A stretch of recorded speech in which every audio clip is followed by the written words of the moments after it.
Uberaba é conhecida em todo o Brasil como um dos principais destinos do turismo espiritual.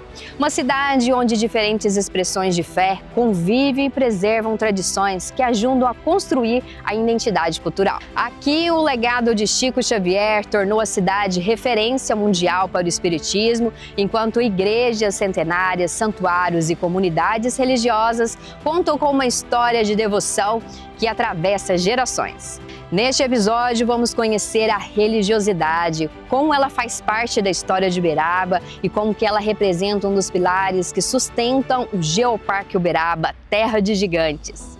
A religiosidade acompanha a história de Uberaba desde a sua fundação. Os primeiros moradores trouxeram consigo a tradição católica, responsável pela construção das primeiras capelas que deram origem ao desenvolvimento urbano da cidade.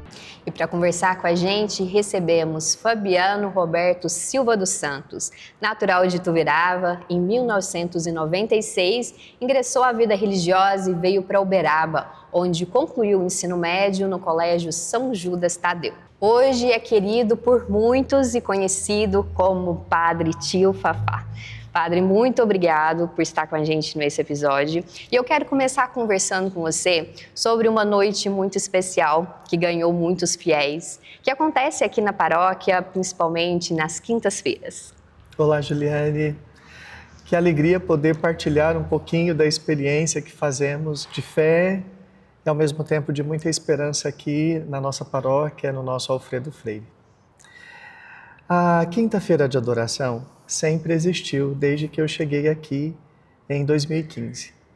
Toda quinta-feira expomos o Santíssimo e fazíamos um momento de adoração e de pregação. Veio a pandemia e tive a coragem de visitar os pacientes nos hospitais.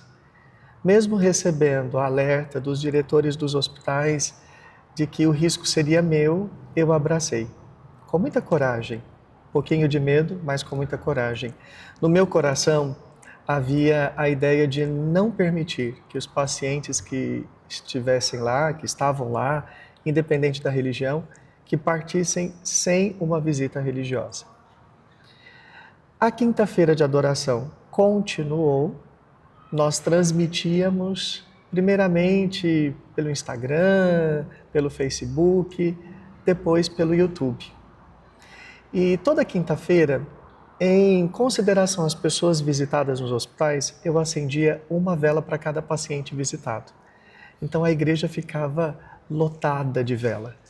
E para as pessoas de casa era um conforto saber que aquela vela representava os parentes, os amigos, os conhecidos. E muitos sabiam, inclusive, quem é que eu tinha visitado naquele dia, porque eu publicava os nomes, qual hospital, que pacientes eu tinha visitado, que paciente eu tinha ido até o cemitério, porque o cemitério me deu autorização na época. Os familiares ficavam no portão, eu entrava todo paramentado para fazer as exéquias, porque muitas famílias ou melhor, as famílias não podiam fazer velório, mas ver o padre, da fé deles, estando ali, rezando diante do corpo de seu ente querido, era um verdadeiro alívio. Quando a prefeitura flexibilizou, permitindo a presença de um número reduzido de fiéis na igreja, as pessoas começaram a dar nome a esta missa. Eu vou à missa. Qual missa que você vai? Qual igreja que você vai? Eu vou naquela que tem velas, que acende velas para os pacientes, para as pessoas doentes.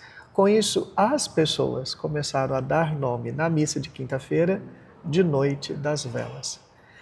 A pandemia passou e essa missa ela não perdeu a característica de rezar uns pelos outros, de ter muita música, de ter muito louvor, de acender as velas para iluminar a noite. Então, a vela não é um adereço, a vela é parte da adoração. Nós apagamos as luzes, acendemos as velas, é como se a vela fosse um instrumento para chamar a atenção de Jesus. Eu estou aqui precisando de colo, precisando de abraço, precisando de socorro. Ficou muito conhecida, hoje em dia fazemos muitos retiros, séries de retiros, de momentos de meditação profunda.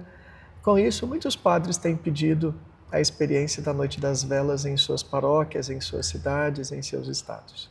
Nesse momento eu posso até me emocionar um pouco, porque eu também tenho um bebê em casa. Existe uma passagem do Evangelho em que Jesus diz: "Deixe vir a mim as crianças e não as impeçam, porque o reino dos céus pertence aos que são semelhantes a eles." Padre, as missas de domingo seriam uma resposta desse ensinamento? Com certeza, elas não podem ficar de fora. Você já reparou como nós adultos pensamos a maior parte das coisas em nós? Sempre em nós, sempre para nós. A missa com as crianças nasceu quando eu era vigário da Paróquia da Adoração, depois fui transferido para cá, ela veio também.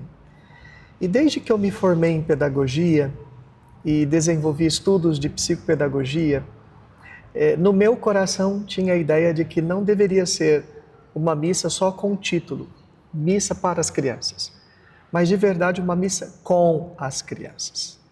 Muda completamente a ideia. Missa de crianças, para as crianças, não, missa com elas. Missa com elas. É um momento em que temos músicas para elas se desenvolverem, se movimentarem, envolver a participação dos pais, dos adultos responsáveis e trazê-las para mais perto da celebração. Então tem momentos em que nós sentamos no chão. Por que no chão? Porque eu gosto muito de provocar o adulto a ficar do tamanho delas. Quando é que a gente se senta ao chão como uma criança? Quando vamos brincar com elas, quando temos tempo para elas. O sentar no chão, para mim, é a imagem pedagógica de eu estou com tempo para você. Eu quero dedicar o meu tempo para você.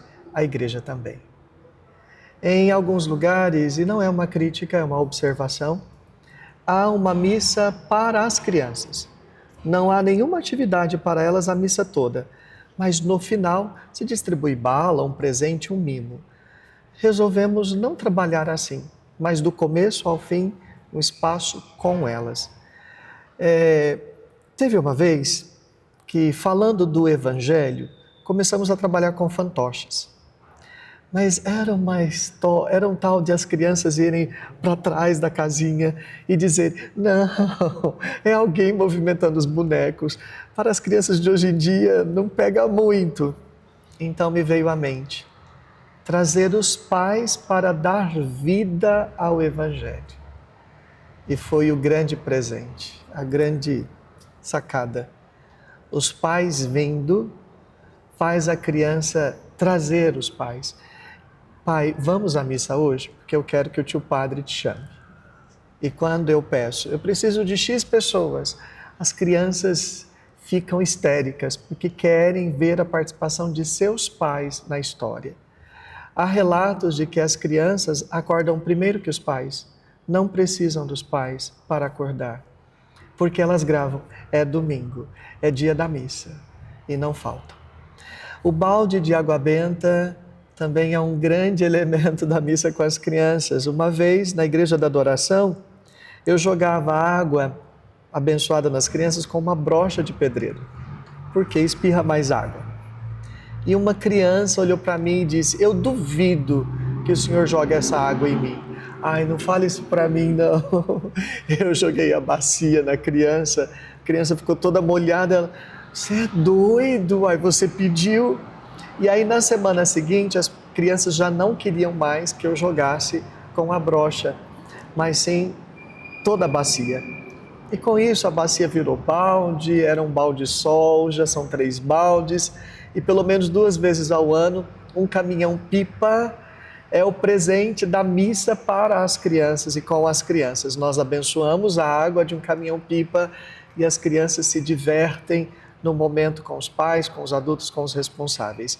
E de vez em quando nós provocamos materiais didáticos para que as crianças possam, em casa, viver a extensão da missa, como por exemplo a Quaresma. Nas 5 semanas da Quaresma, as crianças desenvolvem atividades sobre o Evangelho do domingo em casa. E a penitência, ela é vivida de um jeito lúdico. com cara de criança. Eu entrego uma folha com várias tarjetas para que a criança, com a ajuda dos pais, possam recortar, dobrar e colocar num saquinho. E a cada dia ela tem que sortear um papelzinho e lá está a tarefa do dia. Rezar uma oração pedida e desenvolver uma atividade, como por exemplo, uma videochamada com algum parente rezando o terço. Ficar o dia sem o celular. Tem criança que chia no primeiro momento.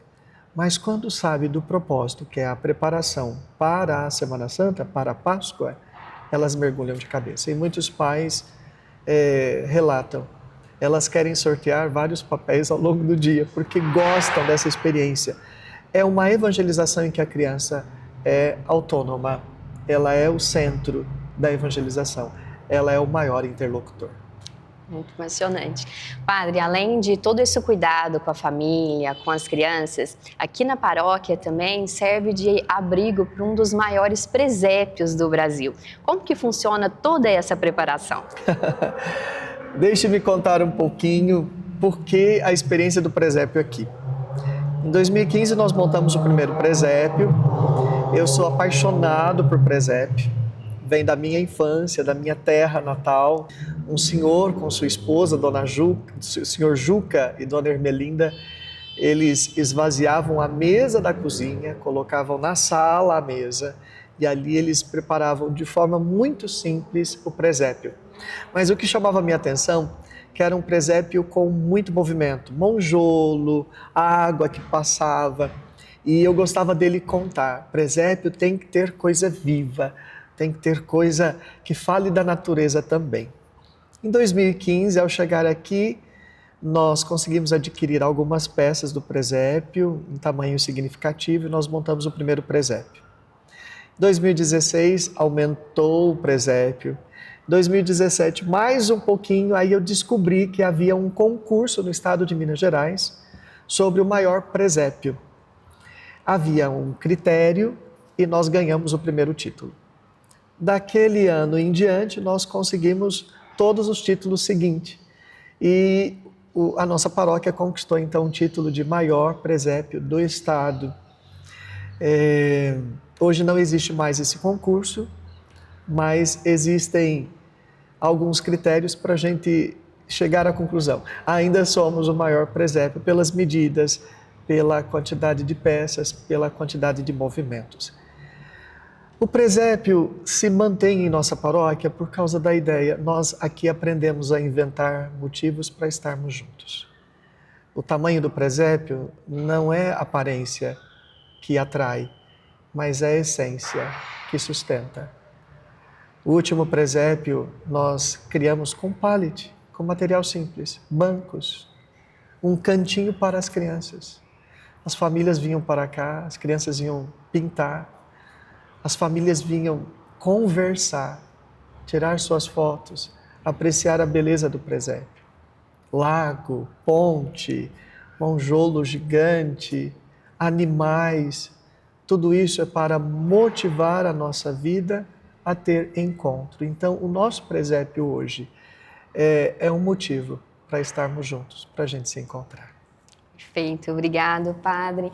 Padre Fabiano, tio Fafá, com toda certeza contribui muito para a história de Uberaba. Ao longo do tempo, novas igrejas, paróquias e comunidades religiosas passaram a integrar o cotidiano da população, preservando um rico patrimônio histórico, arquitetônico e cultural. Padre Saulo Emílio é vigário-geral da Arquidiocese de Uberaba e comenta a importância das igrejas para a história e a identidade de Uberaba.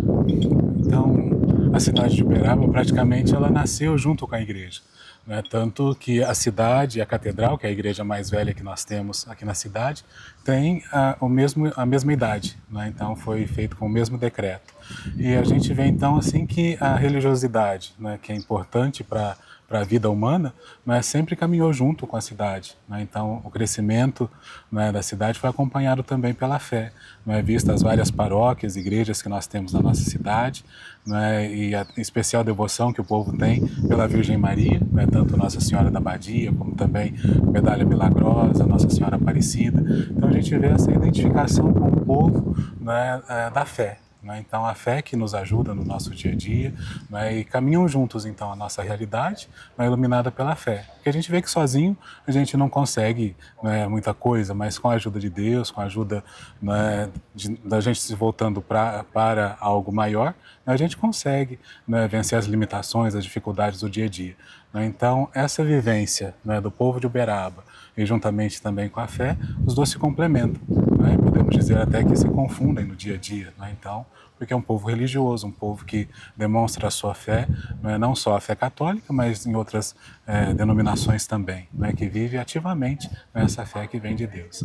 As igrejas não representam apenas espaços de oração. Elas guardam parte da memória de Uberaba e continuam sendo pontos importantes de encontro da comunidade. Mas foi a partir da metade do século XX que Uberaba passou a ser reconhecida também como um dos maiores centros do turismo espiritual do país. Em 1959, Uberaba recebeu aquele que tornaria um dos maiores nomes da espiritualidade brasileira. Francisco Cândido Xavier escolheu Uberaba para viver e desenvolver grande parte de seu trabalho mediúnico e assistencial. Considero ainda a maior emoção de minha vida o reencontro com minha mãe, desencarnada meses antes.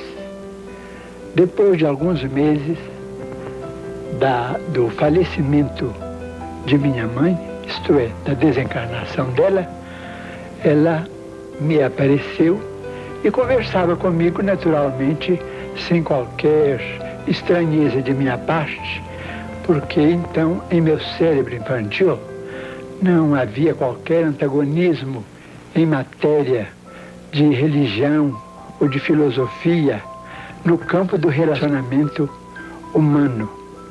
Essa foi a maior emoção da minha vida.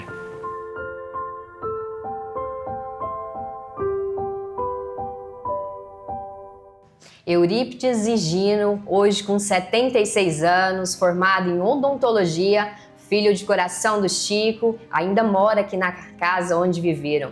Eurípides, como que surgiu a ideia de transformar tantos detalhes, tantas mensagens em uma casa de memórias? Sempre, desde que nós morávamos na outra casa, o Chico, no prédio ao lado, queria fazer algo assim.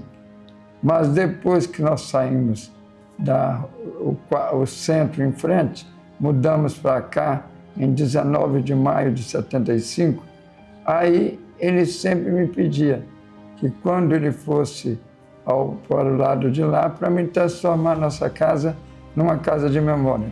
E eu só executei um pedido dele. E tudo aqui já é conhecido mundialmente, né? Passa muita gente aqui todo dia? Uma média de 5 a 7 mil pessoas ao mês. Então hoje já é reconhecido nacionalmente e é um museu particular de minha propriedade, da qual temos de pensar em tudo antes de ir embora. Mas o meu advogado, doutor Público, já sabe o que fazer para manter que um dia todos nós não estaremos por aqui. Não somos imortais. Tem algum detalhe da casa, algum pedacinho especial que quando você passa para a saudade fala mais alto? Tem vários, mas um dos detalhes, o meu quarto que está aqui logo depois do câmera, todas as noites até o ano 94, que a gente não ia no centro, que quando nós íamos ao centro, nós íamos às 13h30, chegávamos em casa às 5, 6 horas da manhã. Eram 2 dias na semana. Mas os dias que ele estava em casa, aqui uma mesa que ele escrevia até de madrugada, lá pelas 22h30, 23 horas, ele levava lanche na cama para mim. Isso eu já dentista, não menino, que logo aqui à esquerda. Mas em 94, eu vi os passos perto da porta do meu quarto, mas não entrou. Fui lá para ver que estava o movimento, mas não entrou. Ele estava com a bandeja e tremendo com uma crise de labirintite. Peguei a bandeja, briguei com ele, como qualquer filho faria. Fui para a copa, tomei lanche, levei ele para a cama e falei de agora em diante, em vez de você vir, eu vou lá para a copa e eu vou te colocar na cama. No outro dia ele escreveu uma trova que está atrás daquela porta. Entre tanta posição do Chico tem novo brilho. Eurípides se fez pai e Chico hoje é seu filho. Foi a última vez que me chamou de filho. Depois dessa data, ele passou a me chamar de pai. Tem. Nós íamos todos os anos 2 vezes na cadeia pública. E nas visitas, ele jamais dizia quantos são aí. Ele sempre dizia quantos de nós estamos aí. Que ele dizia que todos nós também estamos numa cadeia. Só que uns conseguiram sair, conseguiram avarar, outros não. Então, era uma coisa que ele sempre fazia. Ele se considerava também um dos nossos irmãos infelizes no momento que ali estava. Uma lição de vida, Uma né? lição de vida. Muito obrigado por contribuir para o nosso episódio, Eurípides. Parabéns pelo trabalho pela casa. Foi um prazer recebê-lo, tá? Durante mais de 4 décadas, Chico Xavier recebeu milhares de visitantes vindo de diferentes regiões do Brasil e do exterior. Além das obras psicografadas, Chico Xavier tornou-se símbolo da solidariedade, da caridade e do acolhimento. Seu legado vai além da religião e faz parte da própria história da cidade. Para conversar com a gente agora, Cássio Facuri está à frente da presidência da Fundação Cultural de Uberaba, artista, cantor, cidadão uberabense e admirador da obra de Chico Xavier. O memorial foi criado em detalhes impressionantes de mensagens, história, arte. A paz de estar aqui talvez se pareça com estar na presença do próprio Chico. Cássio, como que foi idealizado todo esse projeto? O projeto do Memorial Chico Xavier surge, há cerca de 12, 13 anos, em gestões passadas, provocada pela necessidade de valorizar a presença do Chico na nossa terra, E ao longo do tempo esse projeto veio andando e agora, em 2024, veio a requalificação, colocando o Memorial Chico Xavier como um equipamento de nível receptivo internacional, contando a história desse grande brasileiro, dessa grande personalidade humana na terra que foi o Chico Xavier. E Uberaba sendo brindada com essa oportunidade de refletir sobre o legado, refletir sobre o exemplo do Chico para toda a humanidade. Por que Uberaba foi escolhido por Chico? Eu acredito que Uberaba é uma terra abençoada, E a presença do Chico veio pela necessidade, acredito eu, no plano espiritual, quem somos nós para avaliar essas ações, mas a presença do Chico em Uberaba foi para nos ajudar na evolução humana, colocar Uberaba como hoje referência na desenvoltura da doutrina espírita, que era o que o Chico trabalhava. A presença do Chico aqui tem inúmeras, eu não consigo mencionar quanto importante é para o plano evolutivo terrestre a presença do Chico aqui, especificamente no nosso território. Então, qual que é o legado que o Chico deixou para Uberaba? Falar como cidadão uberabense, falar do Chico inunda todo o nosso ser, toda a nossa mente de coisa boa. Legado do Chico Xavier é imensurável, na questão humanista, na questão da caridade, na questão do exemplo de oportunidade que a gente tem de evoluir a cada encarnação que a gente tem aqui no planeta Terra.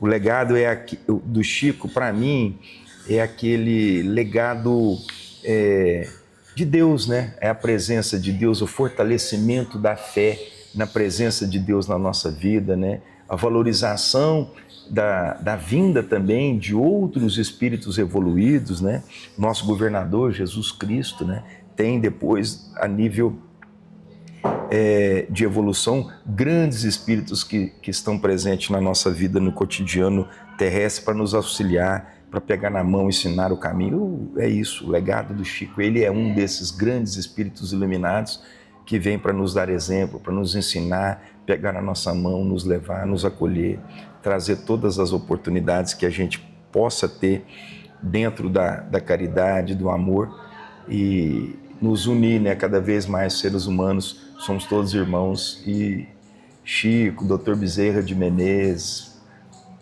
Papa Francisco, João Paulo II, eu acredito em muitos outros, Allan Kardec foi o decodificador, né, da doutrina espírita e criador dessa doutrina maravilhosa. Não tem como, o Chico é uma luz que brilha e vai continuar brilhando sempre. A religiosidade também impulsiona o turismo e movimenta a economia de Uberaba. Todos os anos, visitantes percorrem roteiros que incluem igrejas históricas, santuários, centros espíritas e locais ligados à trajetória de Chico Xavier. Celso Neto é o atual secretário de Desenvolvimento Econômico, Turismo e Inovação de Uberaba. Formado em Direito, ele já atuou como vereador mais votado da cidade e secretário de Educação. Por que a religiosidade faz parte do patrimônio do Geoparque? Bom, primeiro a gente precisa entender que o Geoparque nada mais é do que conectar a identidade do uberabense. E o uberabense em si, ele é um povo muito ligado à religiosidade, qualquer que ela seja.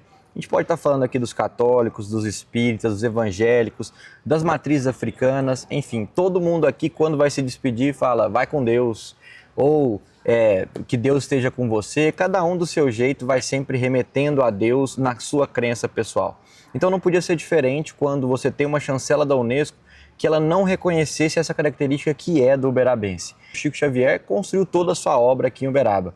E isso deu mais um elemento para que a gente pudesse mostrar para o mundo o que Uberaba tem de melhor. Lá fora não se conhece tanto o espiritismo, mas se conhece o legado de Chico. E porque também ela traz os olhares do mundo para cá, que pessoas vêm visitar a nossa terra cada vez mais para conhecer um pouquinho de cada canto das nossas igrejas, dos nossos centros, dos nossos ternos. Tudo isso numa cidade única e plural como Uberaba, você não vai encontrar outro lugar que tenha tanta pluralidade convivendo em harmonia como Uberaba. E qual que é a importância do turismo religioso para Uberaba? Isso é emprego e renda sendo gerada aqui em Uberaba, mas sob os olhares de quem vem para cá, é uma reenergizada que se dá, você se completa de novo e você consegue se conectar com Deus de forma mais especial. Chico dizia que Uberaba tem uma escada mais curta com o nosso lar, na linguagem dos espíritas, mas é verdade mesmo, porque aqui a gente consegue coabitar com todas as religiões e você vai em cada canto, tem a sua energia e convivem pacificamente. Do ponto de vista do turismo religioso gerando renda para nós aqui, isso acontece mesmo após o falecimento do Chico, por diversas razões. Uma delas nós temos grandes eventos católicos que acontecem aqui, nós temos grandes folias de reis que acontecem aqui em Uberaba, que levam muita gente, é uma tradição católica. Nós tivemos também um grande médium, que é o médium Celso de Almeida Afonso, é o verdadeiro Celso, sempre eu falo isso. Ele foi um médium que também trouxe muita caravana aqui para Uberaba para acompanhar o trabalho dele mediúnico de psicografia. Por que eu estou citando ele? Porque muitos deram continuidade a esse trabalho e hoje você vai em vários lugares, vários centros espíritas, tem caravana até hoje, chegando especialmente nas sextas-feiras ou nas segundas-feiras, de todos os lugares do Brasil para ver o trabalho mediúnico sendo realizado de pessoas que continuaram esse legado que o Chico construiu aqui. Essas pessoas vêm aqui, buscam essa energia no centro, mas também consomem no comércio local. Também querem levar uma lembrancinha de Uberaba para sua terra, presentear as pessoas que amam. Então isso vai girando a nossa economia, porque isso vai ser consumido e vai ser um dinheiro injetado no mercado local, que poderia essas pessoas estar viajando pelo mundo, mas elas escolhem Uberaba por essa questão religiosa também. E não só as espíritas, como eu disse, das católicas também, das evangélicas também. Nós temos as matrizes africanas aqui em Uberaba que fazem um trabalho espetacular. A gente tem o 13 de maio em Uberaba, que é tradicionalíssimo, nós temos muito orgulho de apoiar e de construir em conjunto, enfim. É a gente utilizar esse momento que todo mundo busca de energia, conexão, para também gerar oportunidade, principalmente para os pequenos empreendedores aqui de Uberaba. E a gente dando esse suporte para todo mundo, a cidade vai conseguir crescer. Além disso, a gente tem investido muito no turismo de eventos ligados ou não à religião. Isso tem dado muito resultado. O turismo religioso e o turismo de eventos em Uberaba lotam os hotéis todos os meses aqui na cidade. O ano passado, o pior mês do ano para os nossos hotéis foi quando eles tiveram 70% de taxa de ocupação dos seus quartos. Imagine isso. Eu acredito que nem nas cidades litorâneas você tem esse nível de ocupação dos hotéis. Ou seja, tem muita gente vindo para cá e deixando o seu dinheiro aqui. A economia do turismo ela é a melhor possível para uma cidade, porque a pessoa vem, consome, deixa o seu dinheiro aqui e retorna para o seu local. Então esse dinheiro fica para ser utilizado em prol dos uberabenses. E isso a religião tem feito um papel primoroso para que a gente possa levar Uberaba para o mundo inteiro e trazer o mundo para conhecer Uberaba. Celso, muito obrigada pela sua participação nesse episódio. Cada visitante encontra uma cidade marcada pela diversidade religiosa, pelo acolhimento e pela preservação de sua história. Mais do que um destino de peregrinação, Uberaba oferece uma experiência que une espiritualidade, cultura e patrimônio. No Geoparque Uberaba, a religiosidade representa um patrimônio cultural tão importante quanto os fósseis e a história do zebu. A espiritualidade é reconhecida como parte da identidade do território, contribuindo para preservar tradições, fortalecer o turismo e valorizar a cultura local. Mais do que monumentos ou templos, Uberaba preserva histórias de pessoas, comunidades e de valores que atravessam gerações. Todos os anos, centenas de romeiros deixam Uberaba em direção à cidade de Romaria. São cerca de 130 quilômetros percorridos a pé em uma caminhada que dura em média 3 dias. Ao longo do caminho, o cansaço divide espaço com a esperança. Cada passo é movido pela fé, pelas promessas e pelos agradecimentos. E pela certeza que a chegada ao santuário de Nossa Senhora da Badia representa muito mais do que o fim de uma jornada. É a realização de um encontro de profunda devoção. Marco Antônio Alves Filho, auxiliar administrativo, está indo para a sua 6ª Romaria e conta pra gente como que é viver todos esses quilômetros movidos pela fé. Bom, a nossa Romaria, ela vem de alguns anos, assim, em torno de 15 anos que a gente vai. Eu ia no apoio, mas há 6 anos atrás eu decidi começar a ir caminhando. Mas muito assim é por promessas que a gente faz e a gente vai. Eu mesmo tenho várias promessas que já fiz, custei chegar, mas fui. Geralmente a gente vai pela terra, porque uma que é menos perigoso pra gente, que a gente vai num pessoal assim, que é tudo mais de idade, são muitas pessoas, geralmente a gente vai umas 40 pessoas andando, e geralmente assim a gente vai, chegando em Nova Ponte, por exemplo, que é um dos lugares que mais assim afligem as pessoas, no caso, quando a gente está chegando, a gente entra na rodovia, a gente olha lá na frente a Nova Ponte nunca chega, ela nunca chega. E sem falar que no último dia também, na hora que a gente avista a cidade, a gente vê a ponta da igreja, aquilo assim é muito gratificante. A gente está chegando, na hora que a gente já chega no último morro, que é para subir até a entrada da cidade, a gente vai subindo, o olho já enche de lágrimas, a gente já começa a chorar. Assim, é uma caminhada assim que é muito iluminada, digamos assim, né? A gente vai iluminado, a gente passa muitos perrengues, a gente chora, dá cãibra, dá tudo, mas assim, é muito bom. Qual que é o seu sentimento ao chegar no Pé da Santa? Gratidão, muita gratidão. Chegar lá e ver que eu consegui mais um ano, muita gente, igual na nossa turma, a gente chega lá no Pé da Santa, todo de joelho, a gente sobe a escada de joelho até o Pé da Santa. Então chega lá, todo mundo desaba, começa a chorar, mas assim, aquela gratidão assim é incomparável. Uma boa caminhada para a Romaria dos Amigos esse ano e viva os romeiros! Neste episódio, conhecemos a força da religiosidade que ajudou a construir a identidade de Uberaba, das igrejas históricas que acompanham o crescimento da cidade ao legado de Chico Xavier, a fé que transformou em patrimônio cultural, espiritual e turístico. Essa diversidade de crenças e tradições fortalece um dos pilares do Geoparque Uberaba e faz da cidade uma referência nacional em turismo religioso. No próximo episódio, conheceremos outro gigante da história de Uberaba, o agronegócio e o zebu, que transformam a cidade em uma potência reconhecida no Brasil e no mundo. Até o próximo episódio!